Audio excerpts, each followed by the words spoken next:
Sorry, I'm crying and it's track 3. I haven't made it quite far. Hey there and welcome back to The Trick Room. I'm your host Paul and today we are continuing the React and Rewind series. If you don't already know, this is where I check out an album that I've heard so much critical acclaim about but I've never heard. And today we're checking out the very first album from Phoebe Bridgers Stranger in the Alps. Ever since I listened to Punisher for the first time, I can't get it out of my brain. With just so many songs infiltrating my life over the last month and I just need more content. I also want to quickly shout out this album cover. I mean, I feel like this is Phoebe's main piece of branding, the ghostly figure, and even things I feel like Taylor's tipped her hat off to in Antihero music video. So I want to see where this goes. It looks more like frozen wintry time, where the cover of Punisher is more Halloween and autumn to me. I also just clocked the fact that I'm dressed a lot more for Punisher today, but I'm going to be in a ghostly mood soon, I promise. And taking a look at the track list, we have 11 songs coming in at 44 minutes. Oh, that sweet spot of an album length for me. With some really intriguing song titles. Phoebe just makes song titles sound so unique and different. But the ones that I'm earmarking and I know I'm going to love are Funeral and You Missed My Heart. Funeral is going to devastate me. I already know. And You Missed My Heart just has so many different connotations and meanings that I'm like, which is it gonna be? I just love heartbreak songs, which is sadistic. Like, I've never had a breakup, but I love to live vicariously through this in the music. I love to feel my feelings, and I wish I had a glass of wine this time, like I did with Punisher, but I don't.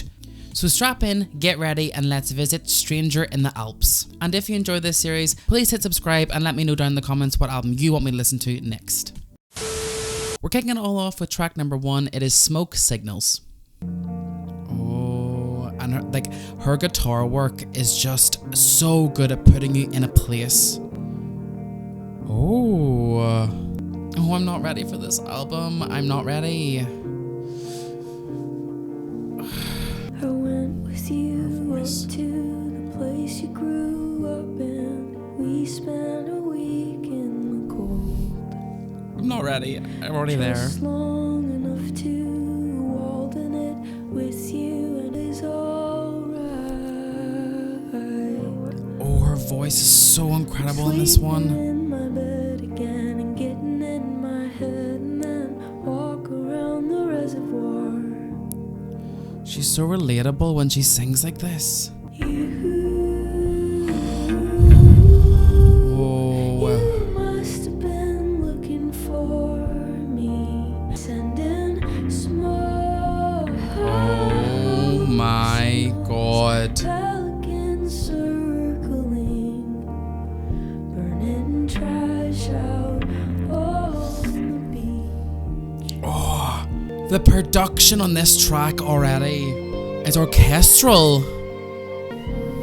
And someone's looking for her. They're doing everything they can to get her attention. Oh my god, guys, I'm not ready for another Phoebe album. I'm just not, because that was so incredibly beautiful already. She just puts you in this world and I'm feeling cool. Like, I feel like I'm there in the Alps or wherever she is with her in this song. And already it's clear this is about a love song, about somebody who actually really loves her, who is doing everything they can to get her attention. They're creating smoke signals on the beach with trash. Oh, am I gonna get hurt again? I didn't know you then and I'll never understand. She knows this person. Feels like I did. Oh, I love that lyric. That's the Charm theme song. That song will creep you out until you're dead. Oh, I love that lyric. Must have been looking for. I love this chorus. I love when a song gives you like a lot of the pieces of the puzzle, but at the end it gives you the last piece to put it all together. I hope we get something more here. The instrumentation in this song is top notch. I wanna live at the Holiday Inn where somebody else makes the bed. We'll watch TV while the lights on the street put all the stars to death. Oh, the escapism in this song to run away. And she's taking a plane here. You can hear it in the background. She's getting out of Dodge. T. Oh, I just love this song. please, I'm dying for the rest of this story. What happens? Or is this the story of the album? I'm so invested. Buried a hatchet, it's coming up. Lavender, the future's unwritten. The past is a corridor. Oh, you can't change the past. Looking back through the hall, you are anonymous. I am a concrete wall. What? Oh, we don't have a really good happy ending here. Oh, and this instrumentation is beautiful. Oh. So she's basically saying to me, look, I'm looking back, but the corridor can't be changed. It's a very linear backwards, but I can do anything going forward. But something happened in the relationship. There was a fight that they had to just bury the hatchet and call it dead. But instead of it all coming up roses and being really good, it just came up with lavender, which is like a sign of peace in my mind, but not necessarily like a good resolve. But the lyric, you are anonymous and I am a concrete wall, makes me feel like she's taking accountability for some of that. Like a concrete wall to me is very cold and hard, and she's not willing to bend. Which is maybe why in the choruses she's saying, look, you were looking for me with smoke signals, but she wasn't able to see them. She wasn't able to pick up on the signs until it was too late, and then they broke up and it's over. Oh, and the instrumentation was beautiful. Phoebe, come on, like let me breathe for one song. That last verse, man, it just hit hard for me. When talking about the song, Phoebe admits that even though the person is anonymous, she openly says that this song was written as a love song to her now ex-boyfriend Marshall Vore. Marshall is a co-writer on this song and also plays drums with Phoebe, which links in a lot to Punisher as well. On the song I See You, where she also pens it about Marshall and the breakup. Feels like this person was really important to her, and the fact that they're still friends now only solidifies that further, but wow. Oh, I'm not ready for the rest of this album to break me even further. Track number 2, Motion Sickness. Oh, we're kicking up a notch for this one. Oh, it's upbeat. Okay, no tears for this one.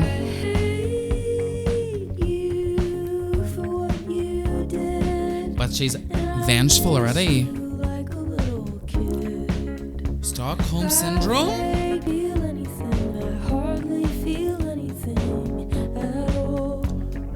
Sorry, this has just really surprised me. Sorry. This is so shocking that it's so upbeat for me. I'm so used to Phoebe being a lot more introspective, a lot more indie, stripped back. Like the guitar and drum work here is beautiful and different, even compared to Punisher. Yes!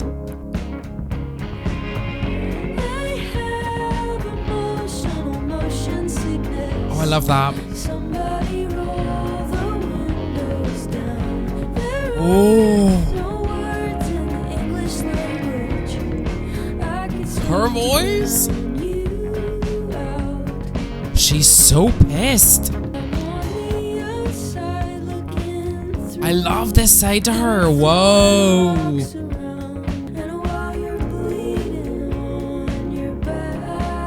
I love her voice harmonizing in the background there with that usual voice.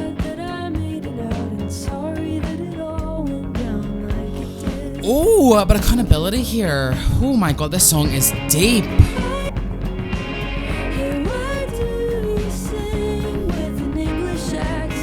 Who is this about?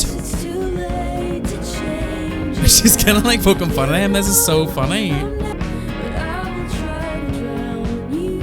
Oh, the guitar. This song's so fucking good.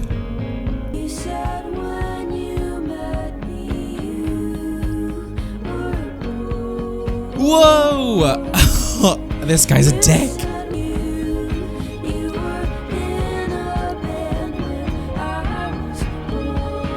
Whoa!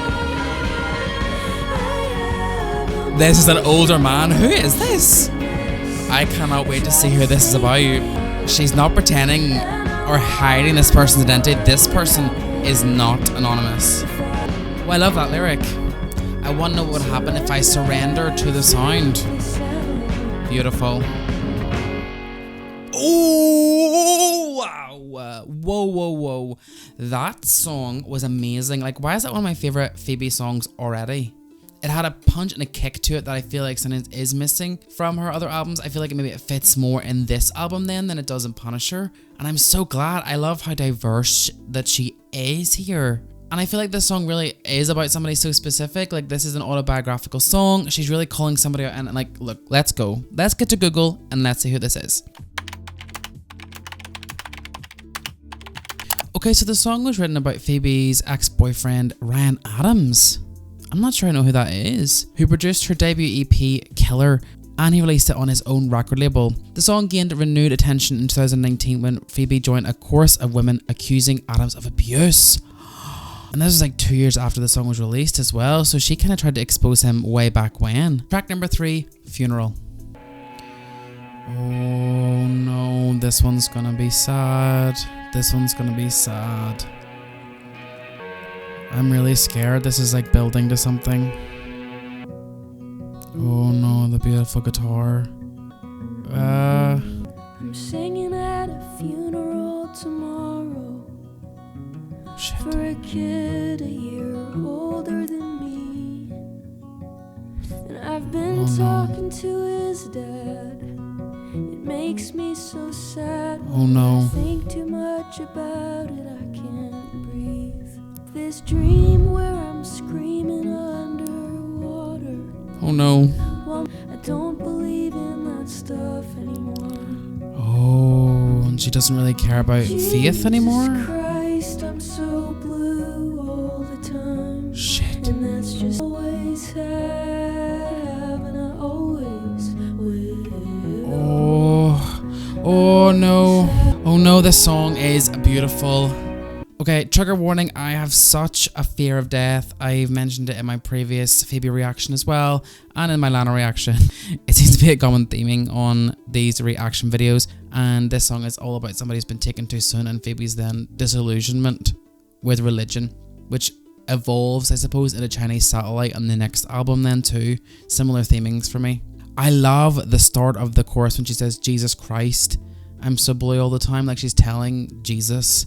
And her voice just carries it so well too. And that guitar, she's more country in this album to me. Have a talk until we think we might just kill ourselves. Whoa. Laugh until it disappears. And that's the cycle of depression here. I blacked out in my car,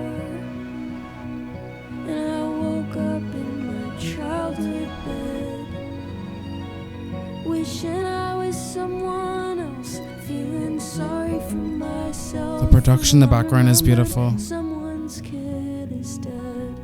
Oh my god. Jesus Christ, This song is so heavy. and that's just how I feel. And I always, Sorry, I'm crying and it's track 3. I haven't made it quite far. I always have. This is so beautiful and raw. And I'm doing nothing. And she isn't even making the most of her own life, but she feels like she has to because someone else has been robbed of theirs. Is my reading of that. The production is just so beautiful in this song. Man, how does she continually pull on my heartstrings with death? Like, I need her to stop. Oh, and that's how it's gonna end. Wow, wow, wow. I feel like my contact lens is gonna fall out when Phoebe, I need to invoice you because you keep hurting me. I really want to hone in on the very end of this song. I love the lyrics. It's 4 a.m. again and I'm doing nothing again. It's like she just can't get herself out of this depressive spell. Like she's not really doing enough or anything to address her mental health concerns because she just is in a rut in that cycle. You know, she phones her friend, she's in a good mood, then they're sad, but then they're fine again. And I also really love the section where she says, last night I blacked out in my car and I woke up in my childhood bed, because it makes me feel like her natural response was to go back to her parents, to go back to where she was younger, because she wanted to relate even more to the kid who died, who was only a year older. She sort of was like, oh my god, life is dark and not even as innocent as I thought it was when I was a child. I want to go back into that world. And that was like where her PTSD or her natural reflexes just took her, and she just didn't remember getting there. And thinking about her relationship with her dad that she references in Kyoto, you know, I think there's a lot of back and forth there when she mentions somebody else's dad whose sons died. I feel like she's putting herself in that perspective, and hopefully, I suppose, this event helped her get closer to her dad, which is even sadder knowing now that he passed after all this time. Just a really beautiful, rich song about an experience that we can all sort of relate to, unfortunately. Track number 4, DEMI. Oh, that kind of rhymed.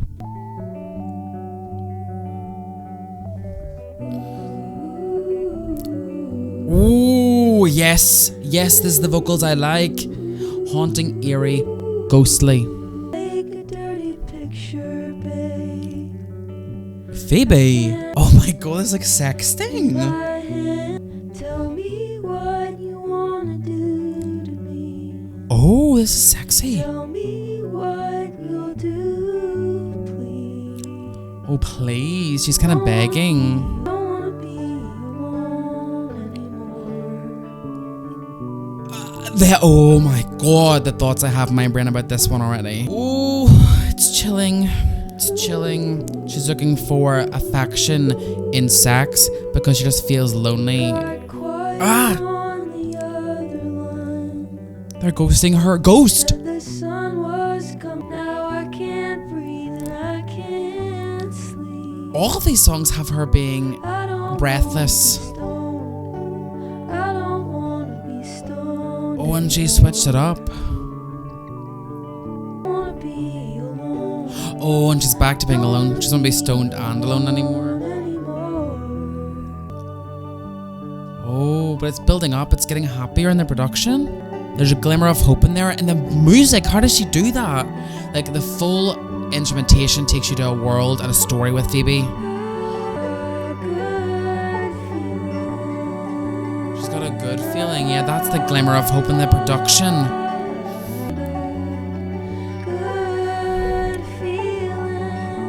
It doesn't happen very often. Yeah, there's a lot of negativity in this album. Maybe this is like the one glimmer of hope at the end. But why is she happy? Everything in the song's so negative and sad. That beautiful instrumentation in the back with her vocals. I mean, I loved that song so much. I don't know what it's called, DEMI, but we'll get there in a minute. I just love how she lulls you into like a false expectation of what you think the song is going to be about, and I should learn by now, and I don't. Because the song started with her saying, you know, oh, send me a dirty picture, and it was all around sexing somebody, but then she flips the script, pulls the carpet from underneath you, and she's like, actually, it's a song about being alone and feeling lonely and looking for companionship, and it doesn't even have to be love, it can just be intimacy. And it doesn't have to be intimacy in person, it can be a picture. Like, she's really at the bottom of the barrel in terms of what she needs, because she's so desperate and alone. And sequentially coming right after a funeral also makes me think, okay, she needs something to live for. She feels so downtrodden that she's willing to accept almost nothing. When asked about the reasoning behind the familiar song title, Demi-Moore, is it Demi or Demi? I always thought it was Demi. Phoebe explained someone misheard her when she said, I don't want to be stoned anymore, instead hearing stone Demi-Moore. She's such a funny storyteller in that way. But Phoebe also says that she calls it the sexting song, and when everyone was like, nope, none of that, how about it just stays the same, she says, no, I call it the sexting song. Track number 5, it is Scott Street. It's 5 minutes long, and again, girl, I feel like I'm gonna rip my heart out with this one. Oh, I hear Taylor Fearless all over this song. Am I the only one? Never walk Scott Street again. Walking Scott Street feeling like a stranger. Oh, her voice is commanding here. Heart open container. I'm there, I'm walking with you. Copters over my head. Oh, and I can hear Every them. night when I go to bed. She just pulls you right into the world like I'm laying in bed there beside her. She just does this so good. Do you feel ashamed? Oh, I hear the male vocal in this beside her. When you hear my name. Oh. So much to unpack in that lyric. Do you feel ashamed when you hear my name? Which really makes me think about after a breakup, you hope that the person feels ashamed for what they put you through. Like once they've had distance and it's over and they reflect, you hope that they're ashamed that they treated you so poorly. Not a positive relationship, this one. I asked you, how is your sister? Oh, and they met up after and this like conversation they're having. You got her degree. Oh, and this is the back and forth conversation. Acid that makes me feel old. This definitely happened. This feels so real. That make me Again, he's older. Ah. I asked you how it's playing drums. You said it's too much shit to carry. This is about Marshall again then. Which is strange because they're still together, like, in the band. Oh, it's building.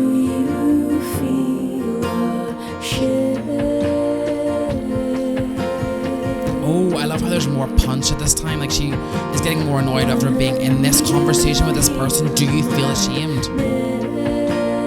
Do you feel ashamed when you're standing right in front of me? Oh, this is so beautiful. This album just doesn't work when you've got depression. So, like, peace, girl. See ya. I'm fine. I'm fine.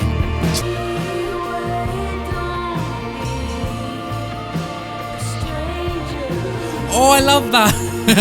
The pleasantries that you say to somebody at the end of a conversation, even if you don't want to see them again. Don't be a stranger.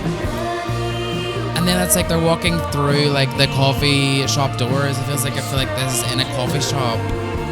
Oh, this outro is insane. With her voice and that messaging. Whoa. Nice. And that's them walking out. Separate paths, one bell each. Bam. That one was just about a relationship and you run into somebody who's hurt you so much in the past, and then like when you're speaking to them back and forth, it digs up some of the memories and the pain that you think you've gotten rid of. And all those sort of menial little questions that you ask somebody when you bump into them and you haven't planned it. How's your sister? How's your band? Like, it just shows you how surface the relationship becomes once you've got distance. Oh, so she actually wrote Scott Street with Marshall Vore. Interesting. She has said in the past that the song is partly about this relationship, so it's not fully autobiographical. But when she did Song Exploder, the podcast at the time, in 2019, the pair said the song is primarily about another relationship that Marshall was in, which he described as quite manipulative in nature. Marshall also says that during a year spent healing from a broken leg, his partner prevented him from seeing his friends, claiming that they weren't there for him. And that's really toxic. It reminds me of Misery. I just really feel like that one has crawled in my skin and made me feel things. Again, I've never been in a breakup, but I have had particular friendship scenarios that have gone awry, and you think you know somebody and you think you care about them, and then they do something that just breaks the trust, and then when you meet up with them years later, you don't know what to say anymore because you don't forget what they have done to you, but they're talking to you as if nothing happened. Track number 6 now is Killer. The title of that really intrigues me. I know from reading there that Ryan Adam produced Phoebe's EP called Killer. So is this from that EP or is it not? I need to dig into it after listening. Piano ballad. Come on, Killer. Whoa. Sometimes I think I'm a killer. She's the killer. Wow. Scared you in your house. Plus I'm pretty sure I'd miss you. And faking sleep to count your breath. Oh no, more loneliness here. She's not actually capable of killing someone. Killer me, tame the fire. Or is there nothing left to do for us? Ah. I'm sick of the chase, but I'm hungry for blood. Oh, I love that lyric. I love that lyric.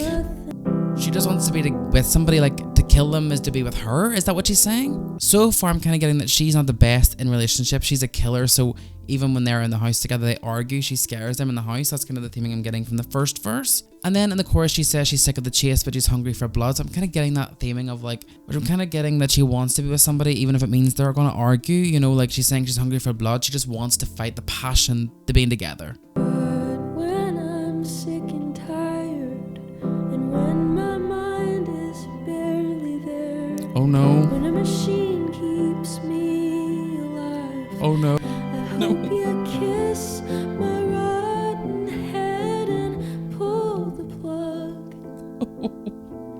And every playlist, and I've given all. I am sick of the chase. It sounds so raw, her vocals here. Stupid in love. Oh, I love that switch up. She's no longer hungry for blood. She's stupid in love. She's given up the fact that she's gonna kill this person. She just leans fully in. She's so sick for doing this to me again. I just feel like that one for me, like, left me kind of speechless. I am finding it difficult to process that one. It was incredible. When talking about the song after its release, Phoebe says, "My song Killer is entirely about toxic energy and toxic feelings." Another one for me. And I don't think I've gotten bad reception from it ever. People who come up to me and understand that song, it isn't like my toxic energy is affirmed. It's like, oh my god, I hate feeling controlling you, and that's what I get from it too. She's being so brutally honest, and I respect her because we've all been there, at least certainly I know I have. I am definitely guilty of some of these themes, but the delivery, the vocals, the production, I really will be back at this song's door a lot. I loved it so much. Track number 7, Georgia. The production in this one's very interesting. Georgia, Georgia, I love your son. Oh, there's a pacing to this I like. And when he gets older, he might be the one. Ooh. Might be the one. Those vocals. Those vocals. Georgia, and he never lies or picks up his phone. Oh. That lyric's interesting. Picks up his phone in terms of he never answers the phone, so she can't really get through to him, or he never picks up his phone when they're at dinner. He's always very present, and that's different from a lot of people in this day and age.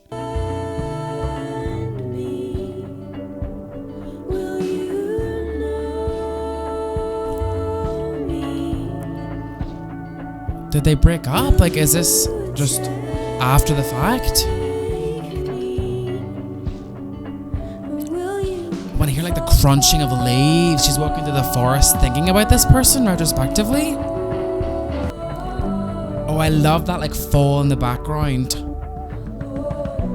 And I hear like owls, it feels like I'm just in the forest. It's, oh, this one's good too. He's a fine new addition, so young and so clean. What is this part about? So clean. With my back to the shoreline, I dreamt that he drowned. More death feelings in here. Does she not? She hates this person. It's very contradictory to the start. I don't. Sometimes I breathe you. Will it kill That lyric. me? And if I breathe you, will it kill me? If being with you, will it actually hurt me? If I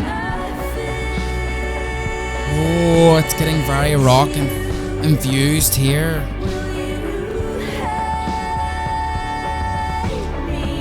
There are things about him that she doesn't like, but if she tried to change him, will that not work as well? Like, is this just doomed? There's an anger here. This one is really, really challenging to understand. But I love that. Like, the vocals there are beautiful. Oh, the vocals, that part. Oh, and it's over. Okay, I need a minute with this one. I definitely see shades of savior complex from Punisher creeping in here. You know, she's saying, if I fix you, will you hate me? But this whole song, to me, initially seems to be about, you know, somebody that she's really in love with and she thinks she's going to marry. But then on the flip side, there are things about him that she doesn't like and they clearly don't work together. And I think she's summing up like, if I change myself and you change yourself, are we even the same people that fell in love in the first place? And if so, will that work? Because being the same isn't working, so maybe it's better to walk away overall. The lyrics that definitely stumped me the most was where she says, here's my day plan, here's my new machine. He's a fine new addition, so young and so clean, so young and so clean. So I'm like, is this after she broke up with the person in the first verse? And then in the second one, it's refreshed. They're young, they're clean, they haven't been tarnished by her yet. Her sort of killer instinct as well. Track number 8, then we have Chelsea. For a chemical imbalance, you should Ooh. know how to ride a train. Whoa. You are somebody's this again ties into family. There's a lot of family ties in this album too. There is no distraction that can make me disappear. Oh, so he can never push her away. She'll always be there for him. Nothing that won't remind you I will always be right here. So she's never gonna leave him. Like, she's definitely sticking by this person despite their addiction. So long, prison boy, I won't be home with you tonight. What? She's leaving him then? What?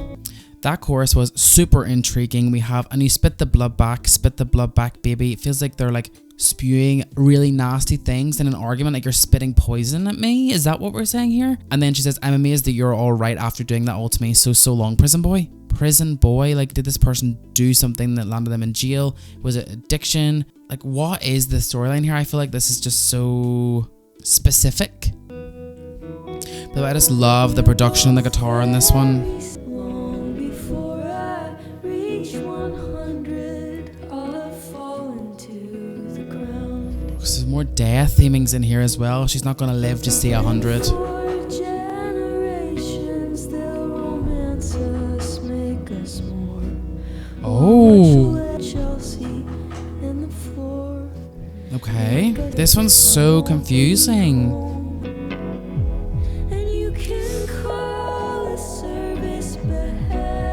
There's like heartbeats in the background. It's so cool sonically. Stay at the Chelsea Hotel. Oh, so the song's about a hotel called the Chelsea. Just of my own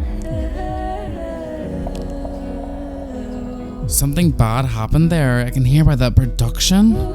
Her voice is just able to take you places to the Chelsea Hotel apparently, but like, you know, I just feel like I'm there. When I love this production, it's like swirling like a descent, like fading away, especially since a lot of it is about dying and sort of like being removed from something. I really want to just jump in and see what this song is about, because this one, for the first time, I feel a bit lost, and it feels so specific that I need like background knowledge to know exactly what it was about. To me, it sounds like an abusive relationship. Things got out of hand really bad and they were spitting blood at each other, and she broke her promise. Maybe it's a divorce. She broke her promise. She's no longer going to stay with him forever for some reason. Okay, so Phoebe mentions in an interview with Lena Best Fit that the album touches on concepts such as the obsession of how somebody could kill another person. Death has just permeated everywhere throughout this album for me. Keeping with this theme, Chelsea is about Nancy Spungen, who was killed in 1978 at the Chelsea Hotel. Whoa, okay, so it was so specific. Many believe she was killed by then boyfriend Sid Vicious of the Sex Pistols. Okay, got it, I'm there, I understand it more now. So she only left him because she died, like he killed her. Oh, that's dark. This one reminds me of Punisher from her second album. Again, a song so specific that unless you really dig into it or you know the reference, you won't get it. But sonically, it's still really impressive. Just for me, like, it was not my favorite on my first listen because I didn't really get it as much. But now that I know, I'm going to go back, listen to it a few more times, and hopefully it makes more sense then, now that I know what it's all about. Track number 9, Would You Rather. Oh, I love the guitar in this one.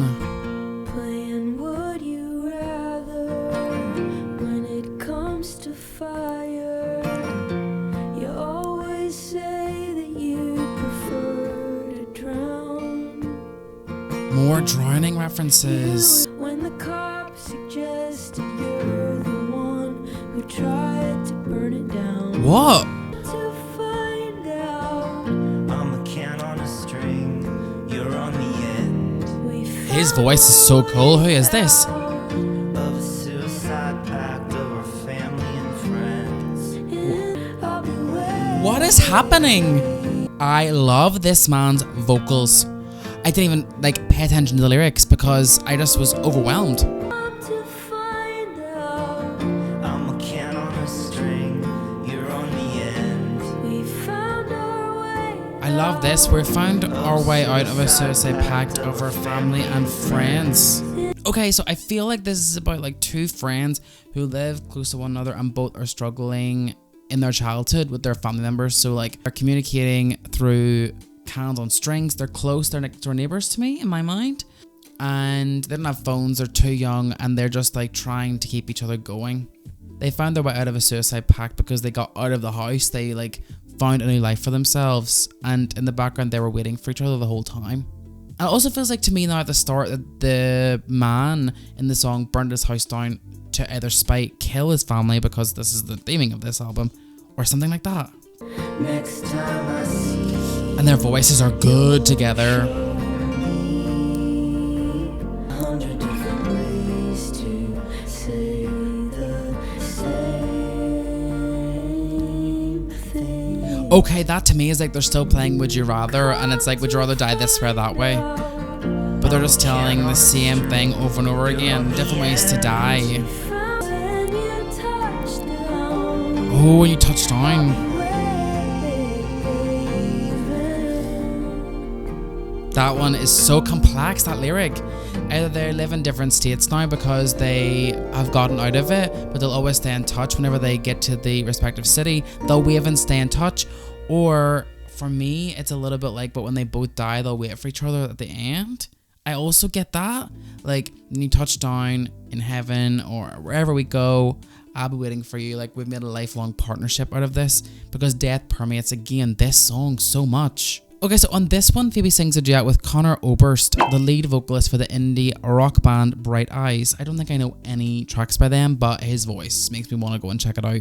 And talking about the song, Phoebe says that this was about her little brother Jackson. She says that sitting in front of the TV was one of the main places we bonded as kids, second only to long road trips. The song beautifully shows that knowing someone means knowing all of their darkest and most gruesome childhood fears and nightmares, but friendship and time can turn those negative emotions into something useful. She's also said the song is about domestic violence, and she's also explained that her childhood home burnt down and her brother was accused of starting the fire. Oh yeah, so like that again links with Kyoto from Punisher, where it seems like her dad is kind of not the best dude, RIP, but you know, it helped bond their relationship. And yeah, it's just a beautiful familial song then instead. Track number 10, You Missed My Heart. Oh, it's slow. Oh, her piano work is probably my favorite I've ever heard in music. Like, I'm not just exaggerating. I feel like she tells a story with piano. Whoever does it is beautiful. broke into her house, saw her sitting there, Okay. drinking coke and whiskey in her bra and underwear. This is a storytelling song. In the kitchen, hanging up the phone, I asked him nicely once to pack his things and go. He gave her Oh. pulled out my sheath.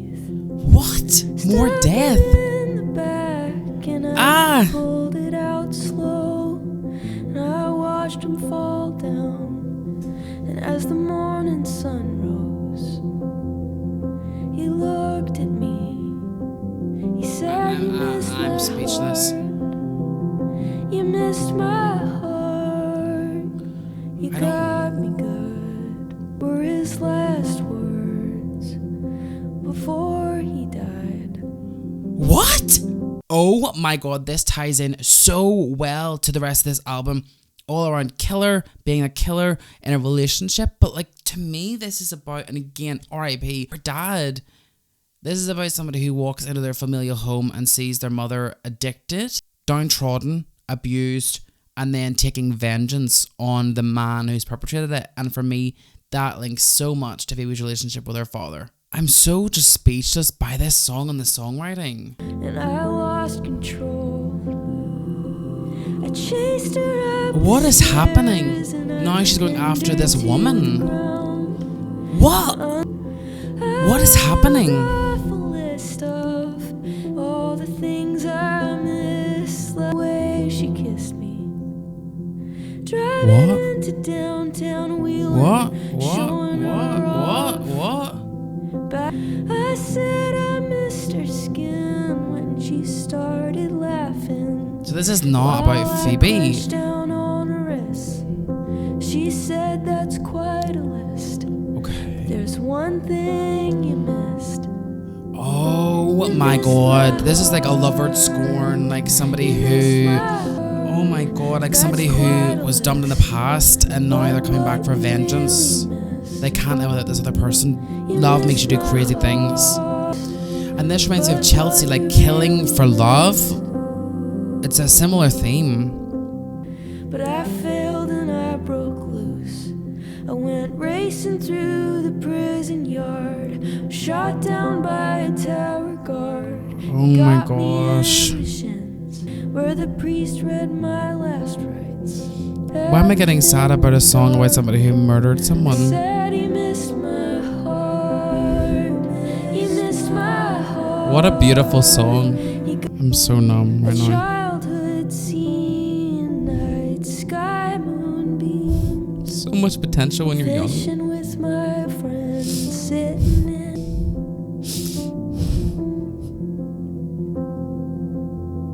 And that's where now, like, they're buried in this graveyard, just close to where they grew up. Like, their life hasn't really taken them very far. It's just repeated mantra to be like, look, this is where you last forever.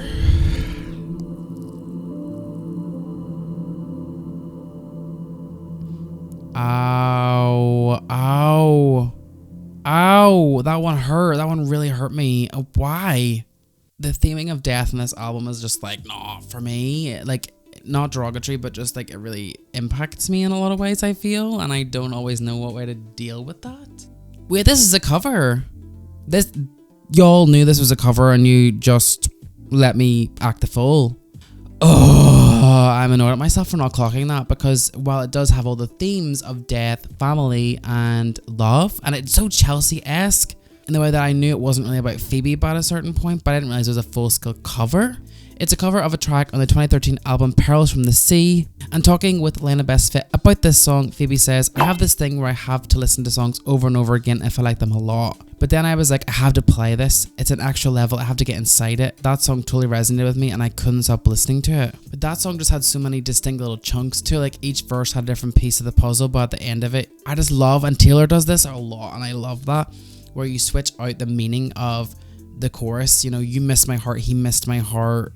Like, it was a physical thing in the first time, then it was an emotional heart missing in the second one, and then the last one, it was, you know, he missed my heart, but he still killed me. And there's just so many ways to die, heartache being one, but also, you know, stabbing and gunshots also work.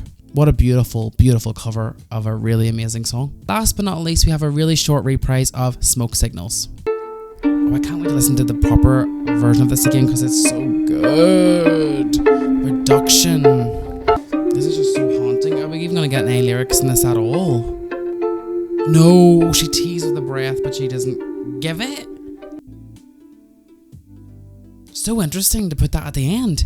And it leads right back into Smoke Signals. Whoa. To me, that one is kind of like harkening back to the past, looking backwards. A lot of these songs have been about looking back at relationships, at family life, at being younger. We had that really specifically on Would You Rather, looking back at a particular death on Chelsea, looking back at a past relationship in Georgia. Like, there's a lot of looking back, and maybe for me, and this is only my initial interpretation, Smoke Signals is her giving the smoke signals back out to somebody now. This is her releasing the smoke signal by flagging how she feels, by burning the trash, by telling her story on this album. This is her reaching out to somebody in the future to be like, oh, I'm shedding all the past. Hopefully you can see and you can fall in love with the person that's standing in front of you. I really feel like it is an optimistic way to say I'm shedding myself and I'm moving forward.